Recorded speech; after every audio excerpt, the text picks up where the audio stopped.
The applause never gets old. You know it should.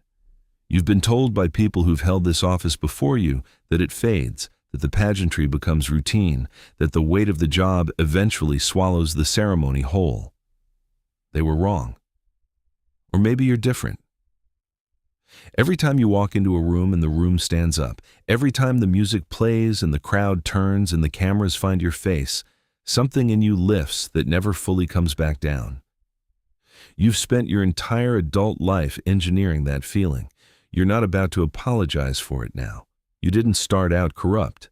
That's the part that would surprise people if they knew the full arc. You started out believing it. The speeches you gave in the early years were real. Not in every detail, politicians are never real in every detail, but in the animating conviction behind them. You wanted to fix things. You looked at the system and saw genuine problems and believed, with the specific arrogance of someone who hasn't yet been fully educated by reality, that you were the person to address them. You ran for city council. You won. You ran for state legislature. You won. You ran for the Senate with a message that was clean and a record that was clean and a fundraising operation that was mostly clean, and you won that too. And somewhere in the Senate, somewhere between the second term and the presidential campaign, the education happened. The education is not a single moment. That's what people get wrong when they try to reconstruct how someone ends up where you ended up. They look for the scene in the movie, the handshake in the back room, the envelope, the explicit transaction that marks the before and after. It doesn't work that way. It works the way erosion works. Slowly, incrementally. Each compromise so marginal compared to the last that the cumulative distance from where you started becomes visible only in retrospect, and by the time it's visible, you're already somewhere you couldn't have imagined standing when you began. The first compromise was a vote on a piece of legislation that you had publicly opposed and privately opposed, and that you changed your position on because the man who needed that vote controlled the political infrastructure of a state you needed in the primary. It wasn't a bribe. Nothing was exchanged explicitly. There was a conversation, and after the conversation, your understanding of what was necessary and what was possible was different, and the vote reflected that new understanding. You told yourself you'd make up for it elsewhere. You believed that when you said it. You made up for nothing. The next compromise was easier because the baseline had moved. Each capitulation recalibrates your sense of normal, your sense of what's acceptable, your sense of who you are and what you stand for, until standing for something feels like a luxury available only to people who don't have to actually govern, don't have to raise the money, don't have to make the coalitions work. You become very good at the language of principle while practicing the mechanics of something else entirely. The gap between the two stops disturbing you eventually. That's when you know you've fully arrived. The money came in structures, not envelopes. Nobody uses envelopes anymore, nobody who's serious. It came through PACs with names that sounded like civic organizations, through consulting contracts paid to people adjacent to you, people who knew how to distribute resources in ways that didn't draw lines, through real estate transactions evaluated by appraisers who understood the assignment, through speeches paid for by entities with interests before your committees at fees that reflected not the value of your words, but the value of your access. You learned the architecture of it the way you learned legislative procedure, as a system with its own logic, its own rules, its own methods for getting things done efficiently. You became fluent. Fluency felt like competence. Competence felt like power. The campaign for president was the purest expression of everything you had become. It was also, paradoxically, the most genuinely you had presented yourself to the public in years, because a presidential campaign requires a version of yourself that is legible to millions of people simultaneously, and that legibility demands a kind of simplification that is, at bottom, just a very large-scale version of the performance you'd been giving your whole career. You were good at it, better than your opponents, better in certain ways than anyone you'd seen run in a generation. You understood instinctively what people needed to hear and how to deliver it in a way that felt like discovery rather than calculation. That gift was real, even when everything surrounding it wasn't. You won. The margin was comfortable enough to feel like a mandate and narrow enough to remind you that everything was contingent, that nothing was guaranteed, that the coalition you'd assembled was a temporary alliance of competing interests that would begin pulling in different directions the moment the common enemy of the opposition was removed. You understood that on election night, standing on the stage with the confetti coming down and the crowd going out of its mind. You smiled the smile and waved the wave, and inside you were already running the math. The Oval Office is smaller than it looks on television and more powerful than it looks anywhere. The power is not the dramatic kind. You don't feel it in the grand ceremonial moments, the addresses to Congress, the signings at the big desk with the cabinet standing behind you for the cameras. You feel it in the quiet moments. The phone call that ends a thing, the signature that begins one. The conversation with a head of state where both of you understand that the gap between what is said and what is meant is the actual substance of the meeting, and that reading that gap correctly is the entire skill. You are very good at reading that gap. You have been practicing your whole life. The apparatus around the presidency is vast and mostly loyal, and the distinction between those two qualities matters more than anyone outside it understands.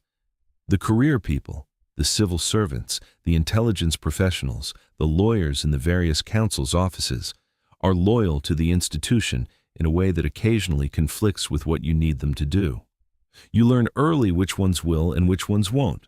The ones who won't, you move. Not dramatically, not in ways that generate stories. You reassign, you reorganize, you create new positions and eliminate old ones. The bureaucracy is enormous and it moves slowly, and you are patient. Patience is one of your genuine virtues. The others are up for debate. Your inner circle is small by design. 3, maybe 4 people who know the full shape of things. They are loyal to you specifically, not to the office, not to the party, not to the country in any way that competes with their loyalty to you. You selected them for that quality the way you'd select a material for a specific load-bearing purpose. They are not good people. Neither, by this point, are you in any accounting that requires honesty. But they are effective, and they are discreet, and they understand that their interests and your interests are perfectly aligned, which is the most reliable form of loyalty in any power structure. Ideology fades. Interest is durable. The favors flow in both directions. You protect the people who have protected you. You advance the interests of those whose interests were useful to yours on the way up. Contracts go to the right companies. Regulatory decisions land where they need to land. Investigations that point in inconvenient directions get defunded, restructured, quietly starved of the resources needed to reach conclusions. You don't order any of this explicitly. You never order anything explicitly. That lesson was learned early and thoroughly. You create conditions. You signal preferences. You allow the people around you to understand what outcomes are welcome and what outcomes are not, and they produce those outcomes through means that maintain your distance from the mechanism. The press is a constant negotiation. You have learned to treat journalists the way a skilled card player treats the table, with apparent openness and actual concealment, revealing just enough to appear transparent while keeping the things that matter carefully obscured.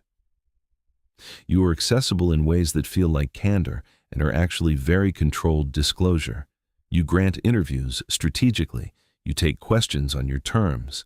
You have people whose job is to manage the narrative, and they are good at their jobs. And when they are not good enough, you make their lives difficult in ways that don't involve explicit threats, because explicit threats are for people who haven't learned subtlety yet. The investigations are the tax you pay for operating at this scale. There are always investigations, congressional committees, inspector generals, grand juries convened by prosecutors in jurisdictions you don't fully control. You respond to them with a combination of cooperation that is technically real and substantively useless, providing documents so voluminous they obscure rather than illuminate, offering testimony so carefully parsed that it answers questions literally while answering them, not at all. Your lawyers are excellent. They are excellent because you paid for excellent, and because they understand that their job is not justice in the abstract, but your protection in the specific. Justice in the abstract is for people who cannot afford the alternative. The loneliness of it is something you didn't anticipate and still find difficult to fully acknowledge. You are surrounded by people constantly: staff, advisors, security, visitors, delegations, dignitaries, donors. You are never physically alone. You are almost always functionally alone, because the people around you are instruments in a way that precludes the kind of relationship in which you could be genuinely known. Your family occupies a complicated position, present enough for the photographs, distant enough from the operations that they maintain a deniability that protects them, which is the kindest thing you can do for them, and also the loneliest. You made this. You chose it. The choosing doesn't make it less lonely.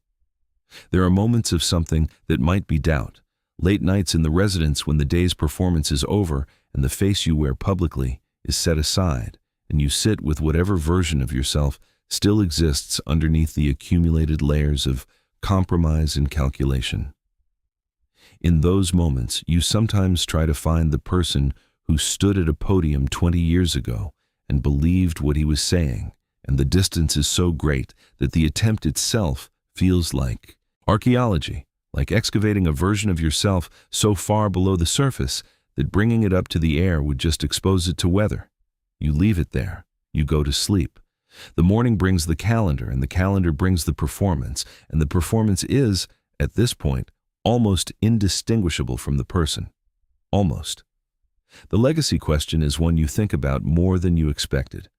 Not for the reasons they tell you to. Not for the historians. Not for the textbooks. For something more personal and less rational, you want to have mattered. Underneath everything, underneath the corruption and the calculation and the decades of operating in the gap between what you said and what you did, there is a need to have done something real. You find things to point to. Every administration has things to point to. Legislation passed, crises navigated, moments when the institution held under pressure that would have broken something more fragile. You hold those things up, like evidence. Evidence of what you're not entirely sure. The second term is harder than the first. The coalition is more fractured. The favors owed are more numerous than the favors available. The investigations are closer than they've ever been.